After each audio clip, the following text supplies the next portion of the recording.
Yemen's Houthi rebels claim they struck an oil tanker with a missile. The attack comes just days after their prime minister was killed in an Israeli strike. Israel warning that it will continue to target the Iran-backed groups. In Yemen, there is rising anger as thousands mourn and the conflict spirals further out of control. The waters of the Red Sea just grew more perilous. Yemen's Houthi rebels have confirmed a missile strike on a tanker, signaling they remain defiant despite losing top leadership in a deadly Israeli strike.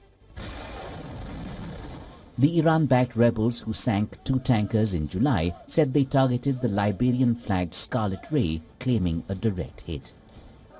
The UK Maritime trade operations say that the attack missed its target.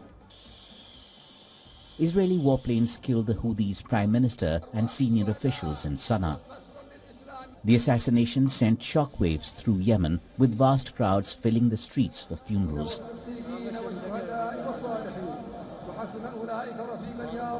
Images of mourners, banners and gunfire in the air highlighted how the Houthis are rallying their base, framing the attack as both a loss and a call to arms. Through this crime, the enemy wanted to pressure the Yemeni people into easing its position, but it will face stronger resistance on the military, political, and popular fronts. The Yemeni people cannot be deceived, nor are they afraid. We do not fear martyrdom.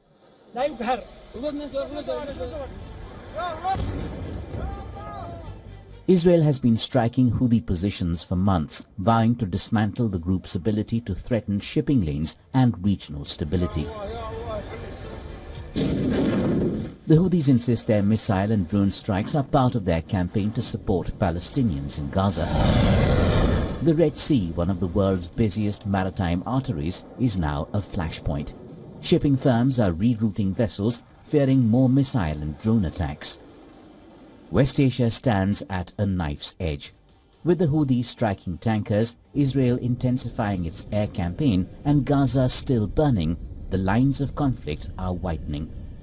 What began as a proxy war is now threatening global trade, energy supplies, and regional security, with no respite in sight. Bureau Report, WION World is One. Shifting focus now to Afghanistan. A magnitude 6.0 earthquake left over 800 people dead, thousands injured. In eastern Afghanistan, entire villages, in fact, have been reduced to rubble in many parts. Dozens of houses destroyed in what is being feared as one of Afghanistan's worst earthquakes. Several injured were recovered from the damaged sites and carried by choppers to the hospital. Other images showing a helicopter carrying casualties landing on the runway and soldiers rushing to help the injured with medical aid assisted by the locals.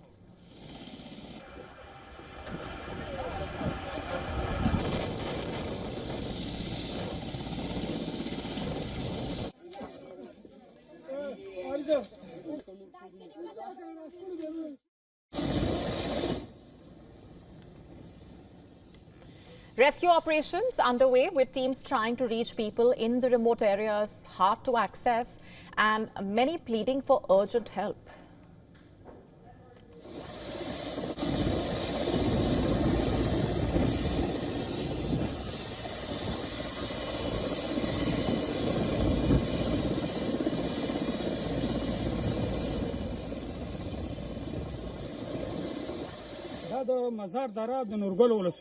This is Mazar Dara in Nurgul district, Azizabad village.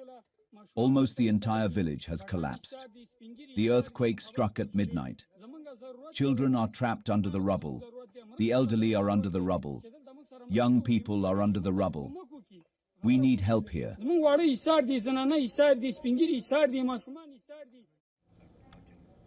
And according to the Taliban ministry, the earthquake killed at least 600 people in the eastern provinces of Kunar and Nangarhar alone. And the toll continues to mount as several remain missing. Authorities warning that a disaster of this scale is bound to burden resources of the country, reeling under aid cuts.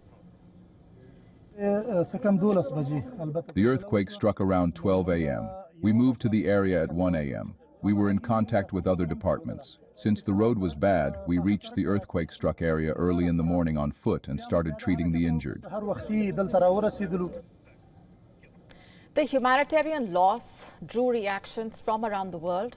Indian Prime Minister Narendra Modi extended his condolences over the huge loss of lives as India sent food and other aid supplies in this hour of grief. Questions also surfacing on how a shallow earthquake with this magnitude and a depth of only 8 kilometers managed to cause such extensive damage. Shallower earthquakes tend to cause more damage and are often followed by a series of aftershocks. At least 5 in this case, which continued throughout the night. Afghanistan is not new to deadly earthquakes. In October 2023, an earthquake in Afghanistan's western province of Herat killed at least 2,400 people. As per the Taliban administration, in September 2022, meanwhile, at least 8 people were killed after tremors hit Konar province. Major earthquakes also caused a great deal of damage in the months of January and June the same year. And the latest one has reignited fears of broader risks in the region as well as in the neighboring countries. In fact, countries like Pakistan, Nepal, sharing tectonic zones with Afghanistan, all of which are located near the junction of the Indian and Eurasian plates, a highly active tectonic area. And this essentially means that tremors in one part can very well impact the rest. In fact, experts warning that earthquake stress can migrate like it did for this one, shaking buildings from Kabul all the way to Pakistan's Islamabad.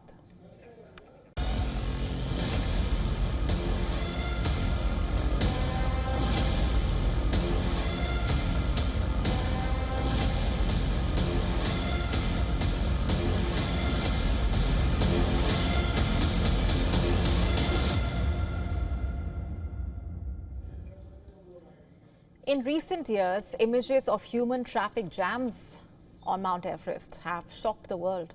Long lines of climbers gasping for air and trash, even human waste, piling up on the roof of the world. And now Nepal is stepping in with sweeping new rules that could change the face of high altitude climbing in the country forever. Starting today, solo expeditions on any peak above 8,000 meters in Nepal are banned. That means no more lone adventurers on Mount Everest or any of Nepal's towering peaks. And from now on, every team must climb with certified mountain guides or altitude workers. Just to put it simply, whether you are a first-time trekker or a seasoned mountaineer, the message from the Nepal government is clear. You don't do it alone. And that's not all. Climbing Everest just got more expensive. According to a Nepalese government gazette reportedly, the spring expedition, the most popular season between March and May, will now cost foreign climbers $15,000 in royalty fees, up from $11,000. Autumn climbs have jumped to $7,500, while winter and monsoon expeditions will cost the climbers around $3,750. For Nepalese climbers, the spring season fee has doubled to 150,000 Nepali rupees. The changes have likely been made keeping safety and sustainability in mind. Since 1921, at least 340 people have lost their lives climbing Mount Everest reportedly, of which 144 have died since 2015. That's nearly 42% of the total casualties. It is estimated that Mount Everest is also littered with approximately 50 metric tons of waste accumulated from decades of climbing, which include abandoned tents, heaps of plastic waste. To tackle the pollution crisis, climbers this year must pack out everything they bring up, including human waste, with biodegradable bags now being a mandatory part of the gear. The Nepalese government has also tightened access to the base camp, barring family members of climbers and workers unless they get prior approval. Officials saying the move will reduce congestion and improve logistics during crowded climbing seasons. Since Edmund Hillary and Tenzing Norgay's first reached the summit in 1953, nearly 8,900 people have stood atop Everest from the Nepalese side. The era of the solo Everest dream is over, it seems. The highest peak on Earth now demands greater teamwork, higher fees, and more responsibility.